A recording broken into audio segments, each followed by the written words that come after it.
Hello guys, ഇന്നാണെങ്കിൽ രാവിലെ തന്നെ കുളിയും കാരെല്ലാം കഴിഞ്ഞ് നേരെ ഷോപ്പിലേക്ക് തന്നെയാണ്. മുടിയെടുത്തിട്ടാണെങ്കിൽ കുറച്ച് ബോറായി എന്നൊരു ഡൗട്ട് ഇല്ലാന്നില്ല. അതെല്ലാം കഴിഞ്ഞ് ഷോപ്പിലെത്തി കഴിഞ്ഞതിന് ശേഷം കുറച്ച് സമയം അങ്ങോട്ടും ഇങ്ങോട്ടും ഇരുന്ന് കഴിഞ്ഞു. അതെല്ലാം കഴിഞ്ഞതിന് ശേഷം ഇന്നാണെങ്കിൽ 29ാമത്തെ നോമ്പാണ്. ഇന്നാണെങ്കിൽ കുറച്ച് ടയേർഡാണ്. എന്തെന്ന് വെച്ചാൽ ഇത്ര നാളില്ലാത്തത് ഇന്ന് എന്തോ അറിയുന്നുണ്ട്. അതെല്ലാം കഴിഞ്ഞതിന് ശേഷം നമുക്കാണെങ്കിൽ ഒരു ഡെലിവറിയും കാര്യം കിട്ടിയിരുന്നു. അതുകൊണ്ട് എടുക്കാൻ വേണ്ടി നേരെ പോയതാണ്. അതെല്ലാം കഴിഞ്ഞതിന് ശേഷം അസ്ർ നിസ്കാരം കൂടി ഒന്ന് പാസ്സാക്കാന്ന് വെച്ചു.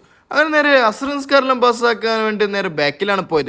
അങ്ങനെ ഒന്നും കാരെല്ലാം എടുത്തതിന് ശേഷം നേരെ അസ്ർ നിസ്കാരം കൂടി ഒന്ന് പാസ്സാക്കുന്നത്. കഴിഞ്ഞ സമയമാണെങ്കിൽ മൈരി വാങ്ങിയെടുക്കാനുള്ള ടൈമായി. അങ്ങനെ സാധനം എടുത്തതിന് ശേഷം നേരെ പോയിട്ട് വേണം ഒന്ന് റൂമിൽ പോയിട്ടാണ് നോമ്പറക്കാൻ. അങ്ങനെ നേരെ റൂമിന് താഴത്തിന് ശേഷം ചങ്ങാനെ വെയിറ്റ് ആക്കും വേണം. എന്താണെന്ന് വെച്ചാൽ ഈ സൈക്കിളാണെങ്കിൽ ഓനിക്ക് കൊടുക്കും വേണം. അങ്ങനെ ഓൻ വന്നതിന് ശേഷം ഞമ്മ സാധനം എടുത്തിട്ട് നേരെ ബാക്കിൽ ലിഫ്റ്റ് കയറാനാണ് ഞാൻ പോയത്. അങ്ങനെ നേരെ ലിഫ്റ്റും കയറി നേരെ റൂമിലെത്തിയിട്ടാകുമ്പോൾ ചങ്ങായാണെങ്കിൽ സാധനം പൊരിക്കുന്നുണ്ടായിരുന്നു. അതെന്താണെന്ന് വെച്ചിട്ടാകുമ്പോൾ ഓൻ പറഞ്ഞ് ചിക്കൻ്റെ ഒരു സ്പെഷ്യൽ സാധനം. അങ്ങനെ നല്ല ചിക്കൻ ബിരിയാണീൻ്റെ ഒക്കെയാണ് ഇന്നത്തെ ഓൻ്റെ ഫ്രൈയും കാര്യം. എങ്ങനെയുണ്ടെന്ന് അറിയാത്തതുകൊണ്ട് നമുക്കൊന്ന് ഫുഡ് കഴിച്ചിട്ട് നോക്കാമെന്ന് വെച്ചു. സാധനമാണെങ്കിൽ റെഡി ആയും ചെയ്തു. ബാക്കി നാളെ ബായ്.